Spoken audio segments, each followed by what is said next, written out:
La estadística descriptiva se emplea normalmente en la investigación cuantitativa, con el objetivo de obtener una primera aproximación a los datos recogidos. Por eso, cuando leáis algún artículo de este tipo, en la sección Resultados, os encontraréis información descriptiva referida a las variables estudiadas antes de los resultados de otros análisis más complejos. Podéis verlo en este metaanálisis, por ejemplo, donde en la sección de resultados se empieza analizando algunas características de los estudios incluidos en dicho metaanálisis, que vendrían a ser como la muestra de sujetos incluidos en un estudio primario. Aquí se habla de la variable tamaño de la muestra de los estudios primarios y de las variables sexo y edad de los participantes incluidos en esos estudios primarios. Una de las técnicas más conocidas para obtener una primera aproximación a la distribución de una variable son las tablas de distribuciones de frecuencias. A menudo se las denomina simplemente como tablas de frecuencias, y esta es la forma que tienen. La primera columna presenta los valores que ha tomado la variable en nuestra muestra de sujetos.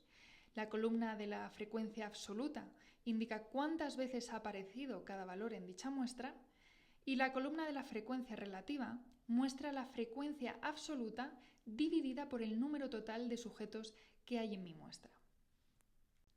Vamos a ver un ejemplo. Como profesores de una clase de educación infantil, estamos interesados en conocer el nivel educativo alcanzado por los padres de mis 15 alumnos, es decir, de 30 personas distintas. En la columna de frecuencias absolutas se nos indica que 4 de estos padres han terminado la educación secundaria, 11 han terminado el bachillerato y los otros 15 han realizado algún programa de educación superior.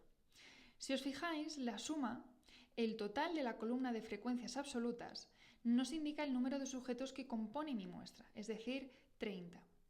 La columna de frecuencias relativas presenta el resultado de dividir la columna de frecuencias absolutas por el total de datos recogidos o observaciones que hay en mi muestra, es decir, esos 30 sujetos. En el caso del valor educación secundaria, dividir 4 entre 30 resulta en 0,13.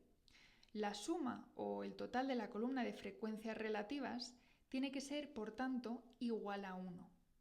Fijaos, esto es muy importante, en que las frecuencias relativas son en verdad probabilidades.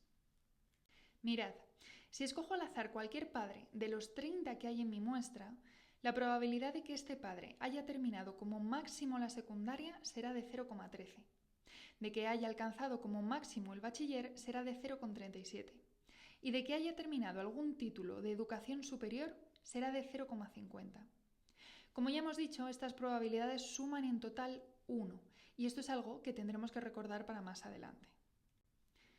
La columna de las frecuencias relativas, o vamos a llamar ahora también probabilidades, es la que se suele representar gráficamente. Los gráficos que vamos a ver a continuación constan de 2 ejes, porque están representando 2 dimensiones, 2 variables. Por un lado, se presentan los valores de la variable de interés en el eje X o eje de abscisas. Y por otro, la frecuencia relativa de cada valor en el eje Y o eje de ordenadas. La altura de las barras que veis aquí refleja, por tanto, la frecuencia relativa o la probabilidad de que aparezca cada uno de los valores de la variable X que se representan en el eje de abscisas. Bueno, cuando la variable es cualitativa, como ocurre en este ejemplo, y cuantitativa discreta, estos gráficos reciben el nombre de diagramas de barras. También pueden emplearse las tablas de frecuencias para presentar la información de variables cuantitativas continuas. En estos casos veréis que es necesario discretizar la variable, es decir, dividir todo el continuo de valores que puede tomar en intervalos separados. Aquí veis un ejemplo. La variable de interés es la altura de los niños de infantil en un colegio de Madrid. En este colegio hay un total de 208 alumnos a los que hemos medido su altura en centímetros. La altura, como ya sabéis, es una variable continua, pero aquí aparece discretizada en intervalos de 5 centímetros. Los intervalos pueden empezar y terminar con un paréntesis o con un corchete.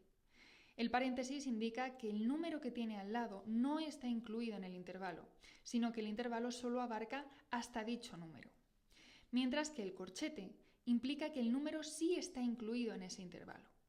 En nuestro caso, los intervalos comienzan con paréntesis y terminan con corchete. Esto quiere decir, por ejemplo, que en el caso del segundo intervalo vamos a incluir todos aquellos datos de altura que sean superiores a 90 centímetros e inferiores o iguales a 95.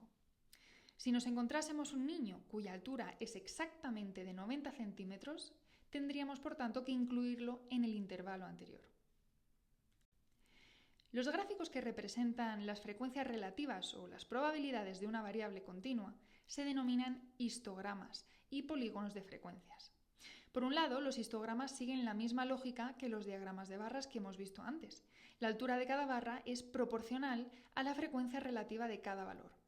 Solo que ahora no hay separación entre estas barras, justamente porque estamos tratando con una variable continua, que puede tomar cualquier valor de ese continuo reflejado en el eje X.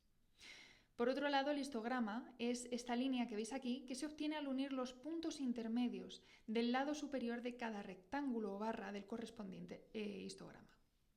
Muchas veces os vais a encontrar una única figura donde aparezcan a la vez el histograma y su respectivo polígono de frecuencias superpuestos.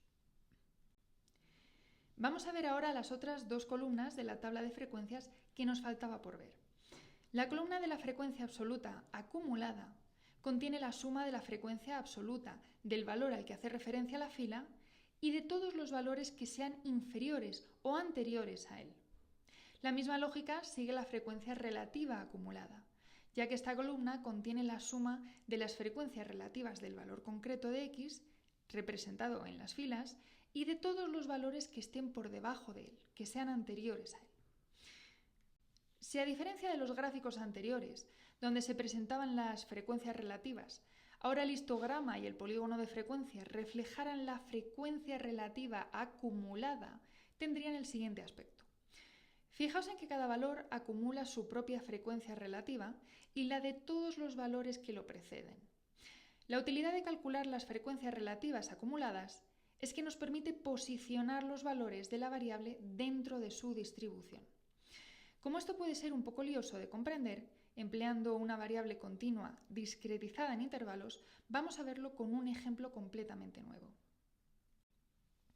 A continuación tenemos los datos de una variable cuantitativa, pero esta vez discreta, el número de niños que cursan educación infantil en los diversos centros de educación españoles. Si os fijáis en la primera columna de la tabla, nuestra variable puede tomar desde el valor 0 hasta el valor 100. Es decir, que hay centros donde no hay niños cursando educación infantil y centros en los que tienen hasta 100 niños solo en educación infantil. Si representásemos la relación entre cada posible valor y su correspondiente frecuencia relativa, obtenemos el diagrama de barras del primer gráfico. Y si representamos la relación entre cada valor y su frecuencia relativa acumulada, conseguimos el segundo gráfico que veis aquí. Daos cuenta de que lo que estáis viendo en estos dos gráficos son diagramas de barras y no histogramas como en el ejemplo anterior, dado que esta nueva variable es discreta y por tanto hay valores en el continuo que no se pueden tomar y no se representan. Bien, veamos con este ejemplo cómo las frecuencias acumuladas nos ayudan a posicionar valores concretos dentro de la distribución. La frecuencia relativa acumulada del valor 7 es de 0,097, que se consigue, como veis aquí, sumando 0,017, 0,10, 0,06, etc. hasta 0,019. Ahora bien, ¿qué nos indica esa frecuencia acumulada, ese 0,097? Para entender mejor esto, fijémonos en una cosa. El primer gráfico representa las frecuencias relativas, ¿verdad? La suma de todas esas frecuencias, es decir, la suma de todas esas barras, tiene que sumar 1, al igual que el total de la columna de las frecuencias relativas que hay en la tabla de frecuencias. Las frecuencias relativas o probabilidades van de 0 a 1, pero pasadas a porcentajes van de 0 a 100. Luego la suma de todas esas barras sumará 1 en términos de frecuencias relativas o probabilidades, pero sumará el 100% en términos de porcentajes. Bien, pues que la frecuencia acumulada del valor 7 sea de 0,97 nos está indicando que el valor 7 acumula o deja por debajo de sí el 9,7% de la distribución. Es decir, que el valor 7 deja por debajo de sí al 9,7% de los datos recogidos en nuestra muestra acerca de esta variable. Dicho de otro modo todavía más distinto, que solo hay un 9,7% de todos los centros escolares españoles que tengan 7 o menos niños cursando educación infantil. Bien, esta es la manera en la que posicionamos un valor dentro de su distribución, o lo que es lo mismo, del conjunto de datos al que pertenece. Veamos ahora cómo, dependiendo del porcentaje de la distribución que acumule un determinado valor, este valor se va a denominar coloquialmente de una manera u otra. Los cuartiles son los valores de la variable que acumulan un 25, 50 y 75% de la distribución. Estos tres valores dividen, por tanto, el total de la distribución en 4 partes iguales, cada una de ellas acumulando un 25% de los datos recogidos. Por eso se llaman cuartiles. Se representan con la letra Q y los subíndices 1, 2 y 3 respectivamente. El primer cuartil, Q1, deja por debajo de sí el 25% de los datos, mientras que por encima de sí se encuentra el restante 75%. El segundo cuartil, Q2, deja por debajo y por encima de sí al mismo porcentaje de datos, el 50%. Veremos más adelante, en el siguiente vídeo, que este segundo cuartil es lo que comúnmente denominamos como mediana. Los deciles son los valores que dividen la distribución en 10 partes iguales, cada una acumulando un 10% de los datos.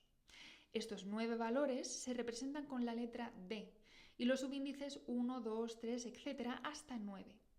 El tercer decil, de 3, por ejemplo, deja por debajo de sí o acumula al 30% de los datos y deja por encima de sí al restante 70%. Los centiles o percentiles son aquellos valores que dividen la distribución en 100 partes iguales, cada una de ellas acumulando un 1% de los datos. Estos 99 valores se representan normalmente con la letra P y los subíndices 1, 2, 3, etc. hasta 99. Por ejemplo, el percentil 64, P64, deja por debajo de sí al 64% de los datos, mientras que por encima de sí se encuentra el otro 36%. Bueno, esto es todo lo que quería tratar en este primer vídeo de estadística descriptiva. Espero que os haya ayudado a complementar el material del manual. Os deseo mucho ánimo con el estudio y nos vemos en el siguiente vídeo.